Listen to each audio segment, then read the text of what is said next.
Hello and welcome to another episode of Introducing the Speakers of the Lifestyle Design Convention. Today with me is going to be Josh Levent. My first question to you, Josh, is what are the projects or what are the things that you work on right now?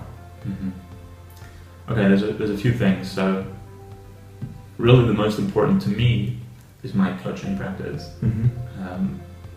So for me, that's the thing I get most excited about, and I'm on the way of getting the ICF International Coach Federation certification as a coach, and finding clients and building that practice. And I'm still very much at the beginning of that, but that is going to be one of the cornerstones for the rest of my life, I believe, my coaching practice. So that's number one. Number two, something that gets me also very excited, is my sort of startup leadership coaching, training, consulting practice that I'm starting, called Leading Founders. And at Leading Founders, my mission is to bring together the three spheres of leadership, technology, and startups, entrepreneurship. If you think about entrepreneurship and startups as being, business building, kind of the details of how do you start a business, how do you, what are the management of business and economical things. The leadership being the people things, the emotional intelligence, the ability to lead and inspire people to create a vision, all those things. And technology obviously being, for me, I'm such a geek, so I get excited by technology startups. And really about technological innovation. And it doesn't have to be a completely new product, but it could be an existing product that's applied to a new use case and a new way of doing something. And so I want to be a thought leader in that area. I'm building myself up as a thought leader in that area, which means that I do everything from coaching, training, speaking, writing, whatever it takes to help people connect those things and be more successful in their startups. I was just thinking that people will profit highly, like probably young entrepreneurs that will come to the convention will profit a lot from talking to you, maybe connecting with you. Yeah, that's really cool. I've been involved with lots of different startups, both in New Zealand and here in Switzerland, and it's something that just gets me so excited every time. And it's funny because sometimes people think, I don't have the answers, but you probably have more answers than you think. And I don't remember who said this, but someone said, often when we need to get clarity on something, we seek more information, which is the opposite of what we should do, because usually we have a lack of clarity because we have too much information. So what we should do is we should sort out the information that we have and simplify it, and then we get clarity.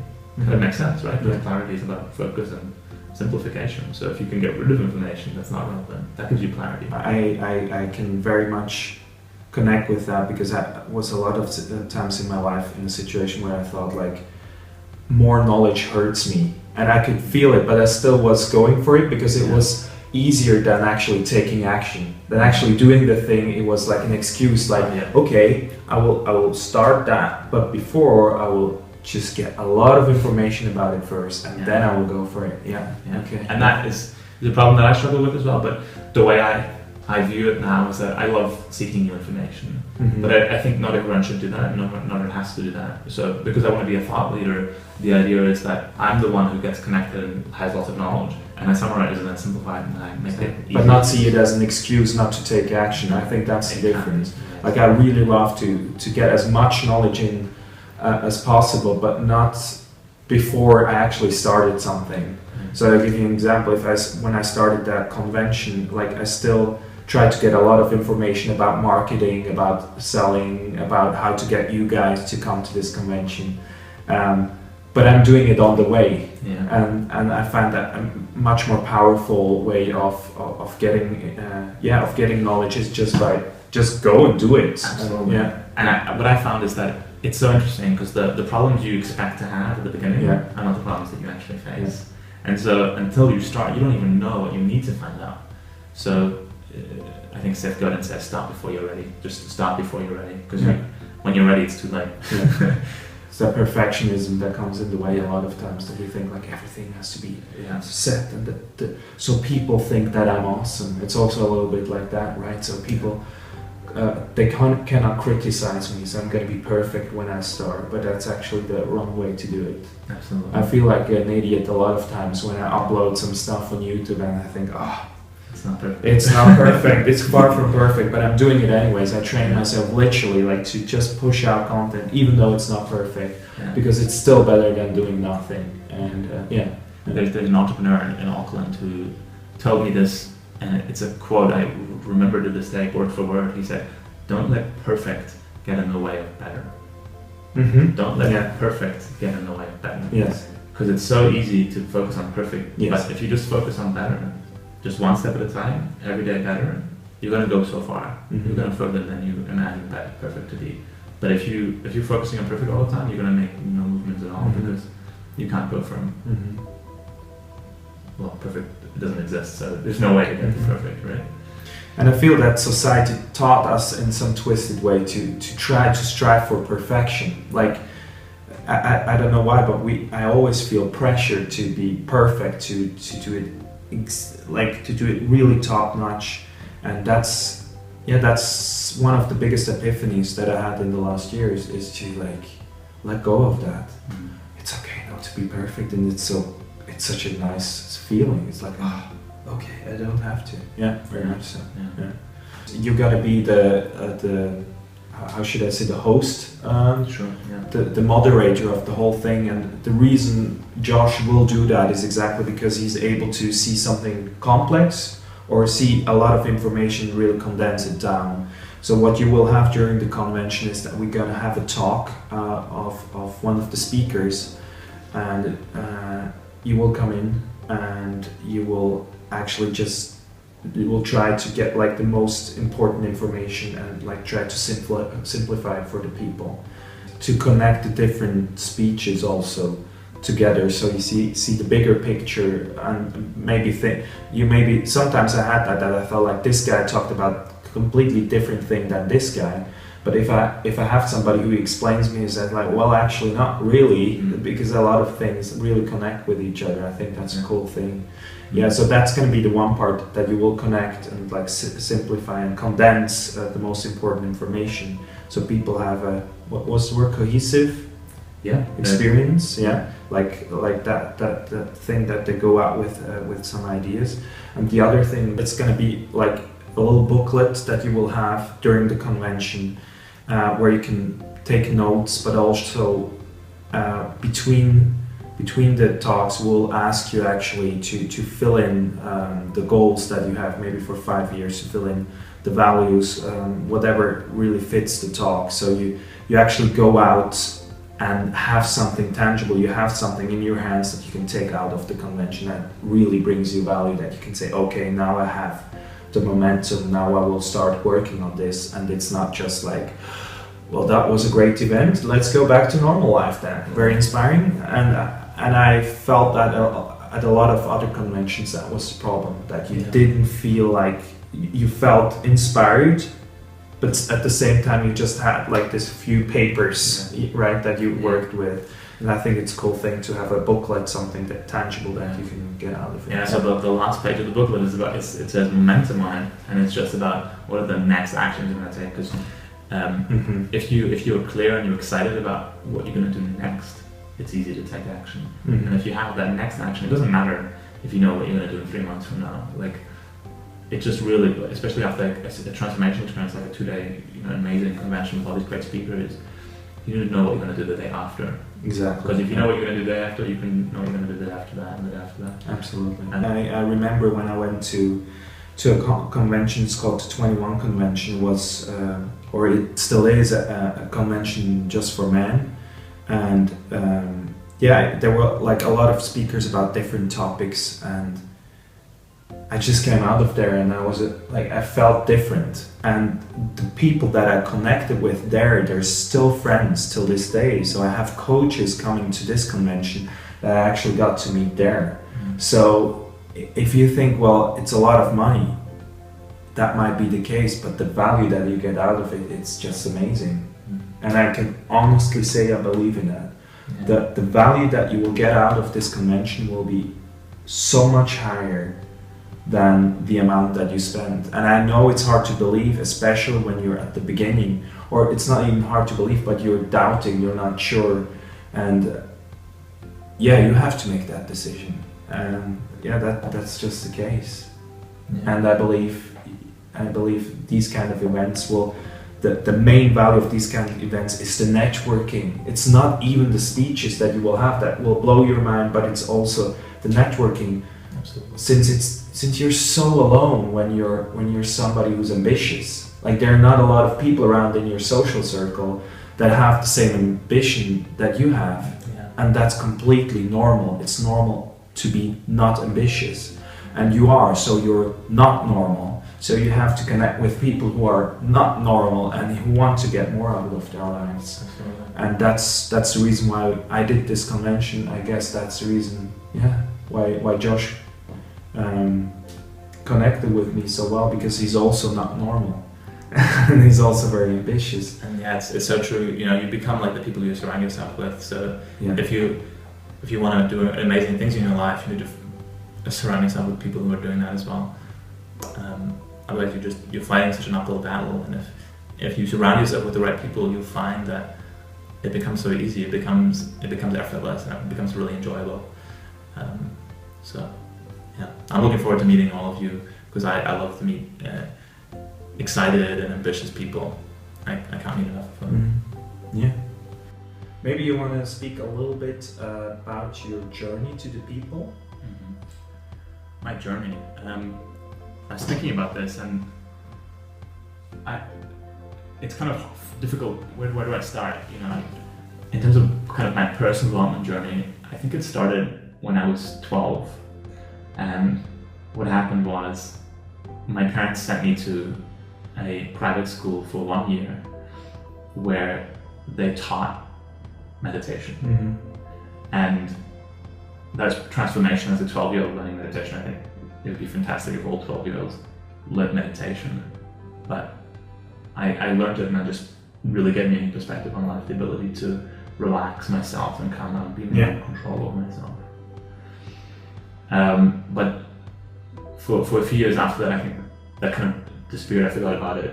You know, I kind of now and then I would practice meditation, but very rarely. And I think it really started when I was 17, and I finished the second to last year of my high school, and my grades had been continually slipping at school. Every year they were slightly worse, and so. But I still had good enough grades from my school to get into university without completing my final year. But I thought to myself, man, if I'm going to go to university a year early, then I better figure out how to study better and be more productive. And I realized that my problem is procrastination. I just get so distracted by everything. And I Googled how to stop procrastinating, and I came across a blog post by Steve Pavlina.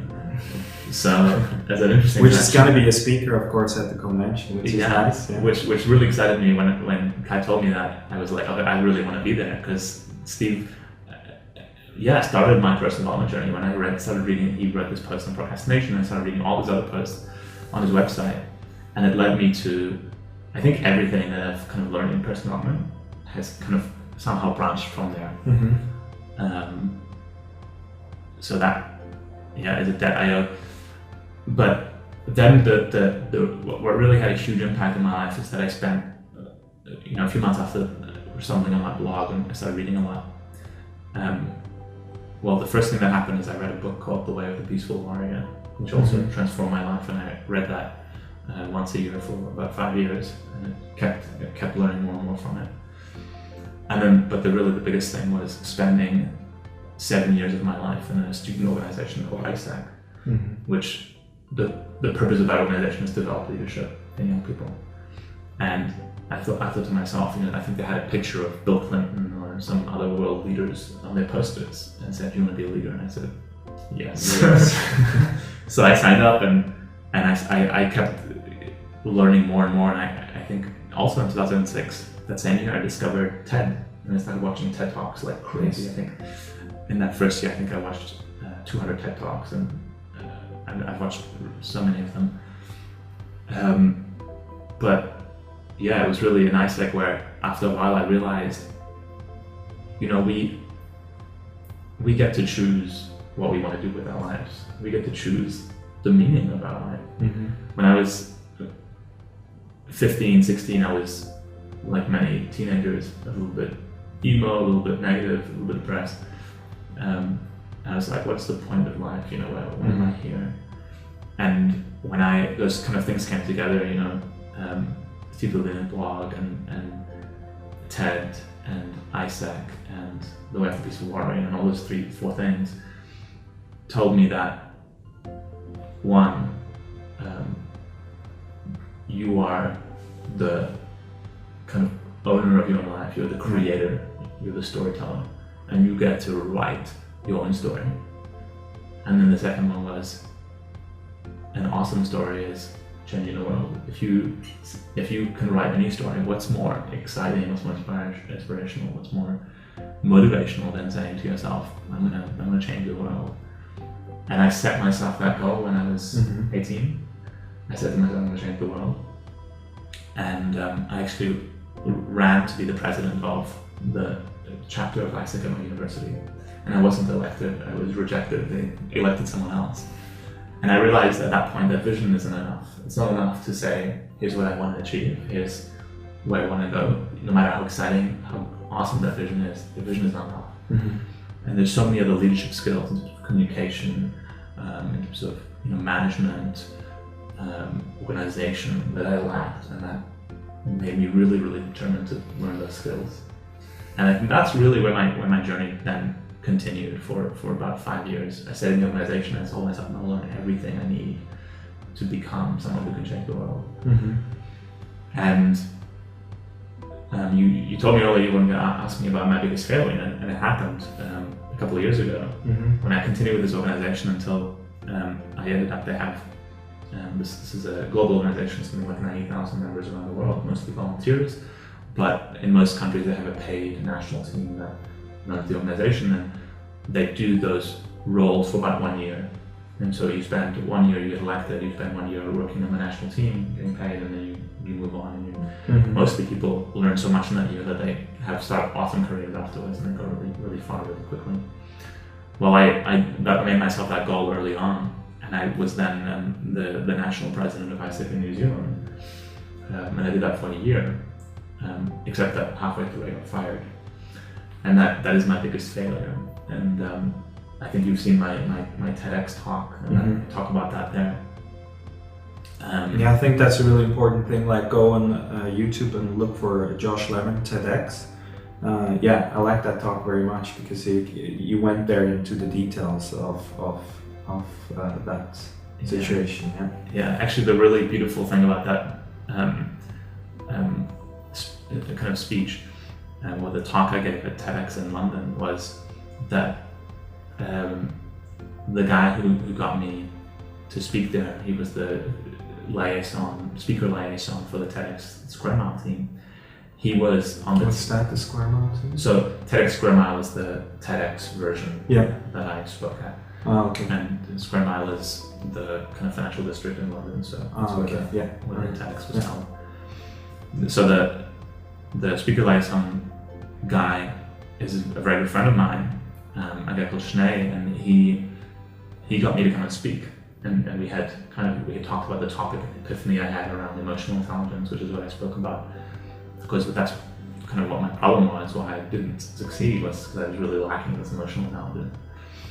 And he was on my team, so when I was president, I selected him onto my team, and then he was one of the people who led the charge to get me removed, or he was one of the people who got me fired. Okay. You're still friends? Yeah, in fact, I hated his guts at the time, but I realized what a service he did to me, because that was the number one most transformational experience in my life. If he had done it, if he had pushed me, I wouldn't have learned that. Yeah. And so he not only did he do that service to me then, but then he got me, we talked about the epiphany I had later, and he said, you have to come and talk about this at TEDx. And since I started watching TED Talks in 2006, I think shortly afterwards, maybe it was in 2008, that I said to myself, I'm going to speak at TED. That was one of my life goals. And Sinead knew that, and I told him that when we were working together. And so he said, man, this is your dream, like, come and do this. And I was so excited because it is. And that's my dream. And Ishmael is like us. He wants to make other people's dreams come true, and he does that, one person at a time, like you have to. Beautiful. Thanks, man. Thanks for taking the time. Thank you guys out there for taking the time to watch this interview. If you want to join us at the convention, it's going to be 10th and 11th of January 2015. You can go to www.lifestyle2015.com. What you can also do, what would be amazing, is if you would subscribe to the YouTube channel that you're watching it on right now, or you can also just like it on Facebook, or you can even do both. That would be amazing. And I'm really looking forward to see you guys. I'm sure it's going to be an amazing event, and I'm sure it's going to be really, really great to meet up with you. Yeah, wish you an amazing time. Bye-bye.